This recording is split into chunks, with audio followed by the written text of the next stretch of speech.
أعوذ بالله من الشيطان الرجيم. قال الله عز وجل: ومن الليل فتهجد به نافلة لك عسى أن يبعثك ربك مقاما محمودا. وقال عز من قائل: إن ناشئة الليل هي أشد وطئا وأقوم قيلا. جس طریقے سے انسان ایک دوسرے کو ملتا ہے تو اس سے واقفیت ہو جاتی ہے، اور زیادہ دفعہ ملے تو دوستی بن جاتی ہے، روزانہ ملے تو دوستی اور پختہ ہو جاتی ہے۔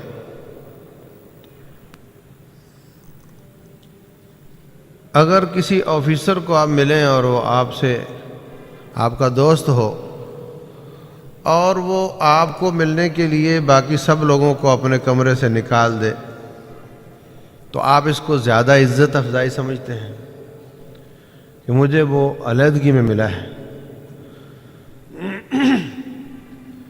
ایسے ہی رب ذوالجلال کو ملنے سے اللہ سے واقفیت ہوتی ہے، زیادہ ملنے سے دوستی ہو جاتی ہے، اور اس وقت ملنے سے جب لوگ سو رہے ہوں دوستی زیادہ گہری ہو جاتی ہے۔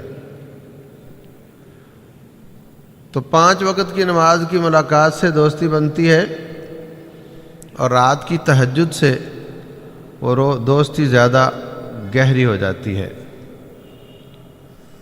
اور قیامت والے دن اس کی جزا کیا ہوگی؟ رسول اللہ صلی اللہ علیہ وسلم فرماتے ہیں جب اس بندے کے حساب کتاب کی باری آئے گی تو اللہ فرشتوں سے کہے گا یدع علیہ الجبار کنفہ، پردہ لگا دو، میں اس سے الگ ملاقات کرنا چاہتا ہوں۔ ساری کائنات دیکھ رہی ہے، میں نہیں چاہتا کہ اس کو کوئی دیکھے کیونکہ اس کا حساب ہوگا، یہ میرا دوست ہے۔ اور اللہ اپنے دوستوں کو ذلیل نہیں کرتا، اور اللہ اس کو جاتے ہی پہچان لے کہ میرا دوست آ گیا ہے۔ جج جس کا دوست ہو اس کے خلاف فیصلہ کہاں ہوگا؟ اس لیے رسول اللہ صلی اللہ علیہ وسلم فرماتے ہیں افضل الصلاۃ بعد الفریضۃ صلاۃ فی جوف اللیل، فرض نماز کے بعد سنتیں، فجر کی سنتیں، دوسری تیسری نمازوں میں سب سے افضل نماز یہ تہجد کی نماز ہے۔ اور عجیب بات ہے کہ ہم سنتوں کا اہتمام کرتے ہیں اور جو اس سے بھی افضل ہے اس کا اہتمام نہیں کرتے۔ یہ تہجد کی نماز عشاء کی نماز ختم ہونے سے اس کا وقت شروع ہوتا ہے اور فجر کی اذان تک اس کا وقت رہتا ہے۔ بعض لوگوں کو یہ بات بڑی عجیب لگتی ہے کیونکہ تصور یہ ہے کہ تہجد کا وقت فجر سے پہلے ہوتا ہے، حالانکہ وتر تہجد کا جز ہے، وتر تہجد کا جز ہے، وتر عشاء کا جز نہیں ہے۔ عشاء ایک الگ نماز ہے، وتر ایک الگ نماز ہے جو تہجد کا حصہ ہے۔ جو شخص 3 وتر پڑھتا ہے وہ 3 رکعت تہجد پڑھتا ہے، اور وہ ہمیشہ عشاء کے بعد پڑھتا ہے، اور بات کرو تو کہتا ہے کہ عشاء کا وقت ہوتا ہے فجر سے پہلے۔ پھر تو ہمیشہ تہجد پڑھ رہا ہے عشاء کے بعد، پھر تو کس دلیل سے پڑھ رہا ہے؟ تو عشاء کا وقت ختم ہو یا نہ ہو، عشاء پڑھ لی تو تہجد کا وقت شروع ہو گیا، اور فجر سے پہلے تک تہجد کا وقت رہتا ہے۔ لیکن اگر فجر کی اذان بھی ہو جائے اور آپ کے وتر رہتے ہوں تو آپ وتر پڑھ سکتے ہیں، اذان کے دوران بھی پڑھ سکتے ہیں، فجر سے پہلے بھی پڑھ سکتے ہیں۔ یہ سنن ابی داؤد میں حدیث موجود ہے۔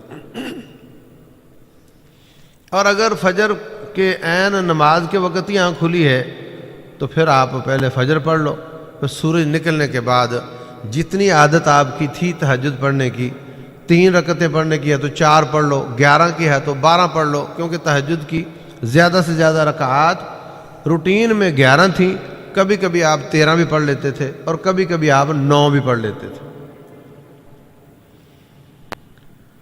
تو اگر آپ کی عادت 9 کی ہے تو سورج نکلنے کے بعد 10 پڑھ لو، 2 کر کے، 11 کی ہے تو 12 پڑھ لو. نبی صلی اللہ علیہ وسلم کی تہجد رہ گئی، آپ نے 12 رکعتیں پڑھی.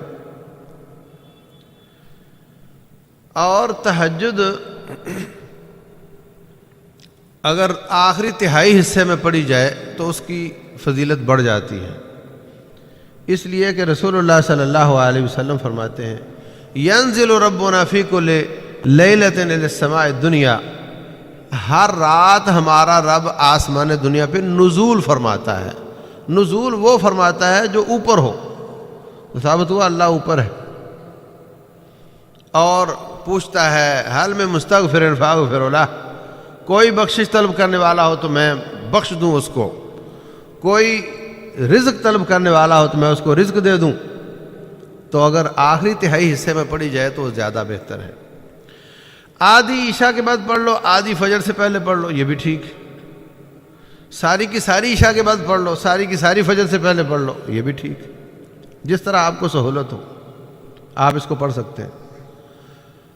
رسول اللہ صلی اللہ علیہ وسلم سے مرفوعاً تو نہیں، ایک صحابی سے یہ روایت ہے، یعنی موقوف روایت ہے کہ جو شخص عشاء کے بعد 4 رکعتیں پڑھے گا وہ یوں سمجھو اس نے لیلۃ القدر میں 4 رکعتیں پڑھی ہیں. تو عشاء کے بعد 4 رکعتیں بھی پڑھ لینی چاہیے. اب یہ وضاحت نہیں ہے کہ وہ تہجد کا حصہ بنے گی یا نہیں بنے گی، لیکن بہرحال 4 رکعتیں بعد میں پڑھ لے، اور اگر ان کو عشاء کا تہجد کا حصہ بنا بھی لے تو باقی ماندہ عشاء سے فجر سے پہلے پڑھ لے. تہجد رسول اللہ صلی اللہ علیہ وسلم سواری میں بھی پڑھ لیتے تھے. سواری بھی جا رہی ہے، آپ نے ایک دفعہ اس کو قبلہ کی طرف کر لیتے، اس کے بعد پھر جدھر اس کا منہ ہوتا رہے، آپ سواری پر بھی تہجد پڑھ لیا کرتے تھے. تو یہ بھی بڑی اچھی سہولت ہے. جو شخص سفروں میں رہتے ہیں اور لیٹ ہو جاتے ہیں وہ اس طریقے سے بھی تہجد پڑھ سکتے ہیں. تو بہر صورت ہمیں اس کو پڑھنا چاہیے. اس میں کوشش کرنی چاہیے رکوع سجدے بھی لمبے ہوں، قیام بھی لمبا ہو. اگر کوئی شخص 30 آیتیں پڑھے، جو شخص 100 آیتیں پڑھے، جو شخص 300 آیتیں پڑھے، 1000 آیت پڑھے، ان کی الگ الگ فضیلتیں احادیث میں موجود ہیں. تو ہمیں ان چیزوں کا اہتمام کر کے اللہ تعالیٰ سے گہری دوستی لگانی چاہیے. رسول اللہ صلی اللہ علیہ وسلم فرماتے ہیں اگر ہم ڈائریکٹ جنت میں جانا چاہتے ہیں، نمبر 1 اطعموا الطعام، افشوا السلام، سلام کو عام کرو. نمبر 2 اطعموا الطعام، کھانا کھلایا کرو. نمبر 3 واصلوا الارحام، رشتہ داریاں ملایا کرو. وصلوا باللیل والناس نیام، اور اس وقت تہجد پڑھو جب لوگ سو رہے ہوتے ہیں. تدخلوا الجنت بسلام، سلامتی کے ساتھ جنت میں چلے جاؤ گے. ہر مومن نے جنت میں تو جانا ہی جانا ہے، لیکن کچھ جہنم میں جا کر جائیں گے، اللہ محفوظ رکھے، اور کچھ سلامتی کے ساتھ جائیں گے. تو جو شخص یہ کام کرتا ہے وہ سلامتی کے ساتھ جنت میں جائے گا. اس کے فضائل بہت زیادہ ہیں. اللہ تعالیٰ سمجھنے اور عمل کرنے کی توفیق